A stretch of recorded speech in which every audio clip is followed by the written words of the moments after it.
Hello दोस्तों, आप सभी का स्वागत है आपके अपने YouTube चैनल अकाउंट ट्यूटोरियल में। आज फिर से हम बात करने वाले हैं साधारण ब्याज यानी कि सिंपल इंटरेस्ट के बारे में। जो आज साधारण ब्याज का दूसरा क्लास होगा। लेकिन थोड़ा सा जान लेते हैं कि साधारण ब्याज क्या होता है। साधारण ब्याज जो होता है, जब मूलधन पर ब्याज प्राप्त होने लग जाए तो उसे साधारण ब्याज कहते हैं। और साधारण ब्याज निकालने का जो फॉर्मूला होता है वो SI बराबर होता है P गुने R गुने T बट्टा 100।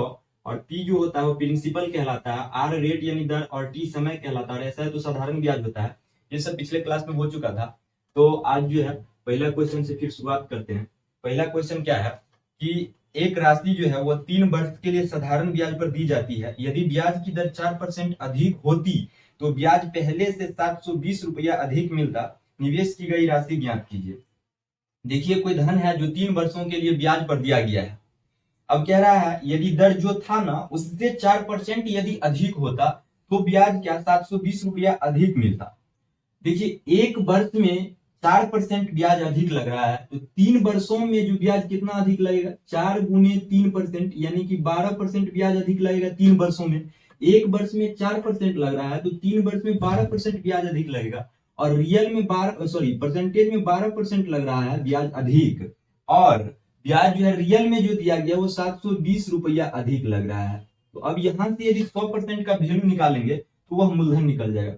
तो 12% बराबर 720 है तो 1% बराबर कितना हो जाएगा, 720 होगा और बट्टा 12 होगा। अब 100% निकालना है क्योंकि 100% मूलधन कहलाता है, तो 100 से इधर भी गुना कर देंगे और 100 से इधर भी गुना कर देंगे क्योंकि 1% था, एक में 100 से गुना करेंगे तो 100% निकल जाएगा। अब 12 पंचे 60, 12 छक्के 72 यानी कि और जीरो का जीरो यानी 6000 रुपया जो है वह मूलधन होगा। ठीक ना। देखिए, अगला क्वेश्चन है यदि एक धनराशि 20 वर्ष में अपनी 3 गुनी हो जाती है तो ब्याज की दर ज्ञात कीजिए।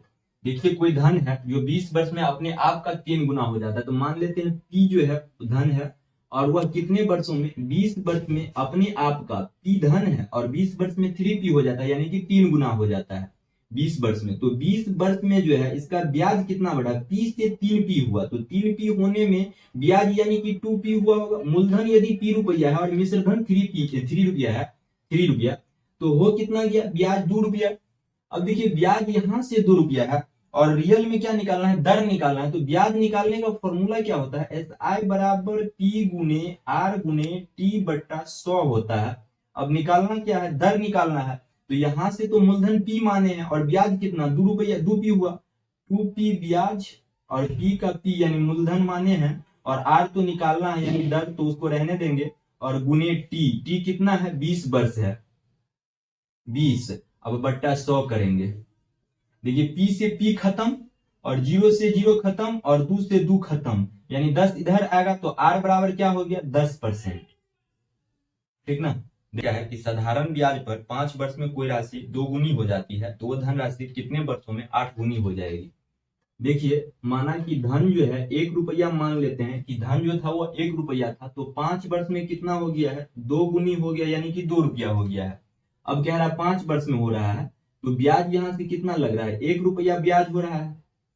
ब्याज जो है वो 1 रुपया हो रहा है।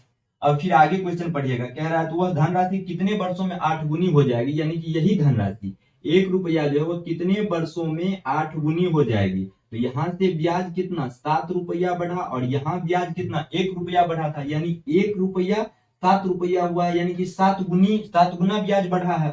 7 गुना ब्याज बढ़ा है तो यहां से समय कितना दिया गया था, 5 वर्ष दिया गया था, तो समय को भी 7 गुना बढ़ा देंगे। तो समय को 7 गुना बढ़ा देंगे, 5 सत्ते 35 यानी कि 35 वर्ष में जो है वही रुपया जो है 8 गुना हो जाएगा 1 रुपया। ठीक ना। देखिए, अगला क्वेश्चन है कि साधारण ब्याज पर ऋण दी गई राशि 20 वर्षों में स्वयं की 7 गुना हो जाती है तो कितने वर्षों में वह स्वयं का 13 गुना हो जाएगा।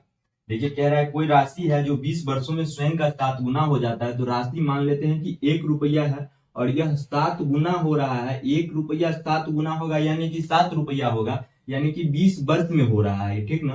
तो यहां से ब्याज कितना 6 रुपया बढ़ रहा है, ब्याज जो है वो 6 रुपया बढ़ रहा है। 1 रुपया यदि 7 गुना हो रहा है तो 6 रुपया ब्याज बढ़ रहा है। फिर आगे क्वेश्चन में कह रहा है कितने वर्षों में वो स्वयं का 13 गुना हो जाएगा, यानी कि यही रुपया, यानी कि 1 रुपया ही कितने वर्ष में 13 रुपया हो जाएगा। 13 गुनी मतलब 13 रुपया 1 रुपया होगा। तो यहां से देखिए ब्याज कितना बढ़ा है, 12 रुपया यहां से ब्याज बढ़ा है। जब यहां से ब्याज 12 रुपया बढ़ा है और यहाँ ब्याज 6 रुपया है, तो यानी कि 6 रुपया 12 रुपया हो गया। तो 12 रुपया यदि 6 रुपया हो रहा है तो कितना गुना बढ़ रहा है? 2 गुना बढ़ रहा है ब्याज। ब्याज तो 2 गुना बढ़ा। जब ब्याज 2 गुना बढ़ा तो समय को भी 2 गुना बढ़ा देंगे। तो समय 20 है तो 20 को 2 गुना करेंगे तो यानी कि 40 वर्ष में जो है वही रुपया जो है 13 गुना हो जाएगा। ठीक ना। अगला क्वेश्चन क्या है कि एक निश्चित राशि पर पहले 2 वर्षों के लिए प्रति वर्ष ब्याज की दर जो है वो 4% है, अगले 4 वर्षों के लिए ब्याज की दर 6% है और अगले 3 वर्षों के लिए 8% है। यदि 9 वर्ष के अंत में अर्जित कुल साधारण ब्याज 1120 है तो राशि कितनी है? देखिए क्वेश्चन में कह रहा है कि पहले 2 वर्ष के लिए प्रति वर्ष ब्याज की दर 4% है। जब प्रति वर्ष 4% है इसका मतलब 2 वर्ष में ब्याज कितना बढ़ा होगा? 4% दर है तो 4 दूनी 8% ब्याज बढ़ा 2 वर्ष में। फिर आगे कह रहा है क्वेश्चन में कि अगले 4 वर्षों के लिए ब्याज की दर 6% है। जब अगले 4 वर्ष के लिए ब्याज की दर 6% है तो 4 वर्ष में जो ब्याज बढ़ा होगा वो 6 चौके 24% ब्याज बढ़ा होगा 4 वर्षों में। फिर आगे कह रहा है क्वेश्चन में और अगले 3 वर्ष के लिए 8% है। 3 वर्ष के लिए कितना है? 8% है तो ब्याज कितना बढ़ा होगा? 8 त्रिक 24 रुपया, 24% फिर बढ़ा होगा। अब देखिए फिर आगे क्वेश्चन में कह रहा है यदि 9 वर्ष के अंत में, देखिए 4 और 3 7 और 2 9 वर्ष तो हो गया, यानी 9 वर्ष के अंत में जो है वो ब्याज 1120 रुपया है। देखिए परसेंटेज में ब्याज इतना है 24 24 48 और 8 कितना 56%। परसेंटेज में जो है वो 56% है और रियल में कितना कह रहा है? 1120 रुपया। तो परसेंटेज में 56% और रियल में 1120, तो दोनों आपस में बराबर हो जाएगा क्योंकि दोनों तो ब्याज ही है। अब देखिए यहां से यदि 100% का वैल्यू निकाल लेते हैं तो मूलधन का वैल्यू निकल जाएगा, यानी कि टी का मान निकल जाएगा। तो 100% निकालने के लिए 1% बराबर 1120 बट्टा 56। अब 100% निकालना है तो 100 से गुना कर देंगे क्योंकि यहाँ 1% का वैल्यू है, तो अब 100 से गुना करेंगे तब तो 100% का वैल्यू निकलेगा। अब देखिए क्या करेंगे, काटेंगे इसको। तो 56 दूनी कितना हो जाएगा? 112 और 0 यानी कि 2000 जो है आपका प्रिंसिपल हो जाएगा, मूलधन हो जाएगा। और क्वेश्चन में पूछ रहा था तो राशि कितनी है, तो राशि जो है वो 2000 होगा। ठीक ना। अगला क्वेश्चन है कि 2 विभिन्न बैंकों से 750 रुपया पर 2 वर्षों में प्राप्त ब्याज का अंतर 90 रुपया है तो उनकी ब्याज दर में क्या अंतर है? देखिए क्वेश्चन में जो कह रहा है 2 बैंक से ऋण ले रहा है 750 रुपया कोई व्यक्ति। जब 750 रुपया ऋण ले रहा है इसका मतलब 750 रुपया जो है वो मूलधन कहलाएगा। ठीक ना। उसके बाद कितने वर्षों के लिए ले रहा है? तो 2 वर्ष के लिए 2 वर्षों के लिए ले रहा है, यानी कि समय 2 वर्ष होगा। उसके बाद फिर आगे कह रहा है तब ब्याज का जो अंतर है दोनों बैंकों में जो ब्याज का अंतर है वो 90 रुपया का है। तो दर में अंतर पूछ रहा है कि कितने वर्षों का होगा। तो सबसे पहले देखिए दर निकालते कैसे हैं कि SI बराबर तो फॉर्मूला होता है P गुने R गुने T बट्टा 100 होता है ना। उसके बाद देखिए R निकालना है यानी कि दर निकालना है, तो दर को सबसे पहले सेपरेट करेंगे। तो सेपरेट कैसे करेंगे? P गुने R गुने T बट्टा 100 और बराबर SI होगा, इधर लिख सकते हैं। उसके बाद दर को इधर ही रहने देंगे, यानी दर निकालना है तो हो जाएगा क्या? R बराबर SI गुने 100, SI गुने 100 बाय क्रॉस मल्टीपल होगा, 100 उधर जाएगा और इधर PT इधर आएगा। तो अब देखिए P गुने T, तो अब देखिए R यानी दर परसेंटेज यहां से निकलेगा।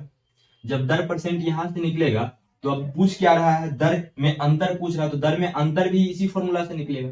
तो अब दर में अंतर निकालने के लिए R बराबर जो है SI, तो SI यानी SI में अंतर, दर में अंतर निकाल रहे हैं तो SI में अंतर कितना दिया गया है? 90 रुपया दिया गया है और गुने 100 करेंगे।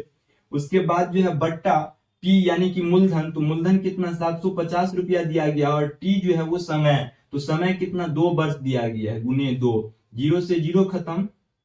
उसके बाद 2 पंचे 10 और उसके बाद जो है 5 से यदि काट रहे हैं तो 5 15 43 59 75 15 के 90, यानी दर जो आपका हो जाएगा, दर होगा नहीं, दर में जो अंतर होगा वो 6% का होगा। ठीक ना।